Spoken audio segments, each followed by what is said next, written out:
Mari kita berdoa.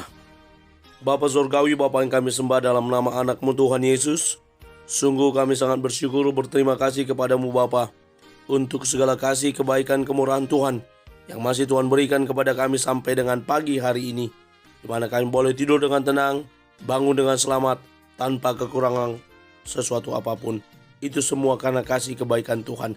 Sebelum kami mulai aktivitas kami akan bersekutu dengan Tuhan, berdoa, memuji muliakan nama Tuhan, dan mendengarkan kebenaran firman Tuhan melalui channel YouTube ini.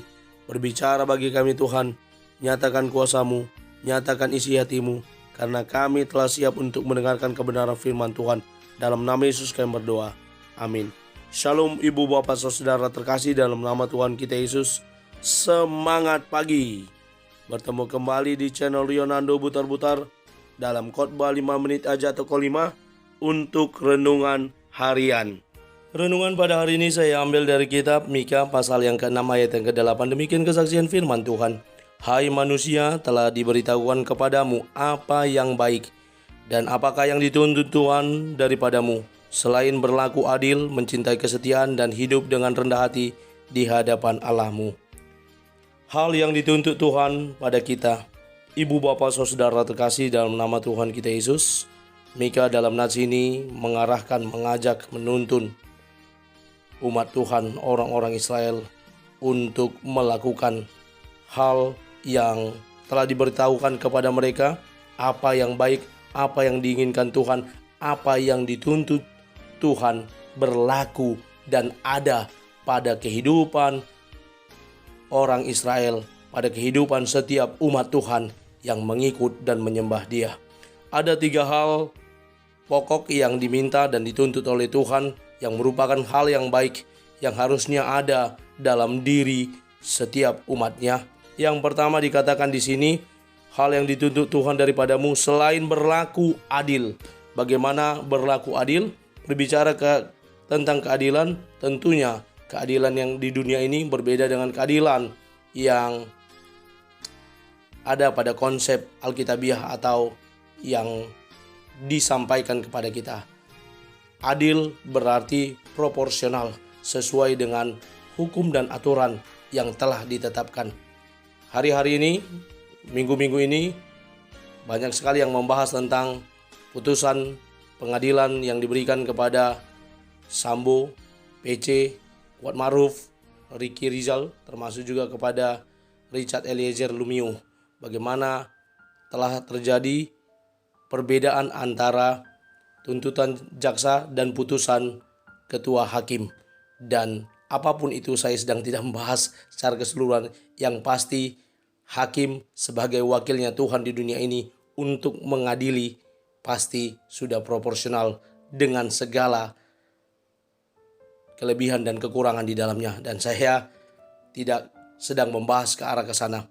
Anatole France, seorang penulis, berkata, keadilan berarti menegakkan hukum terhadap ketidakadilan. Bagaimana kita boleh bersikap adil dimanapun Tuhan menempatkan kita. Apakah kita sebagai orang tua, kita boleh adil terhadap anak-anak kita. Sebagai pimpinan di perusahaan, di organisasi, kita juga boleh adil sebagai pimpinan.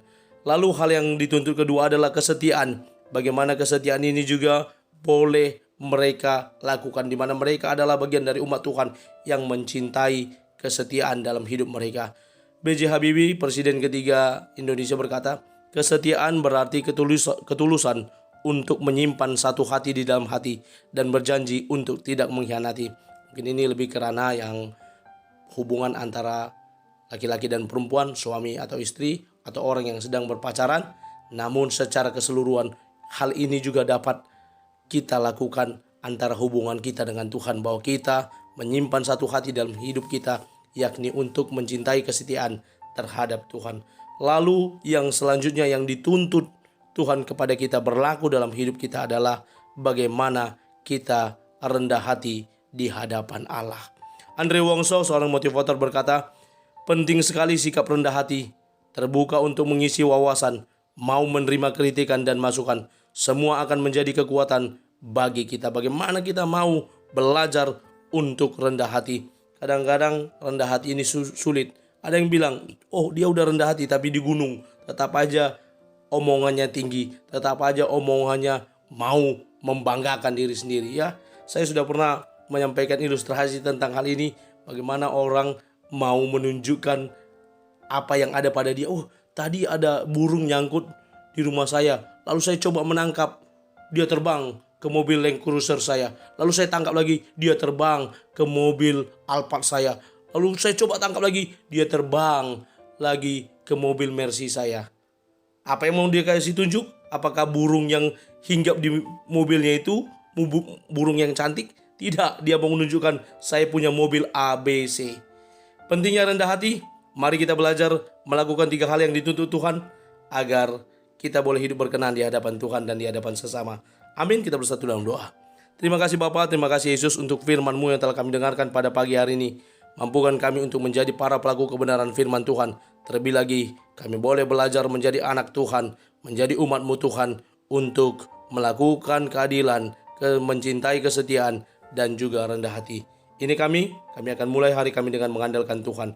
Di dalam dan demi nama anak-Mu Tuhan Yesus Kristus, kami sudah berdoa dan mengucap syukur. Amin. Selamat beraktivitas. Tuhan Yesus memberkati. Shalom.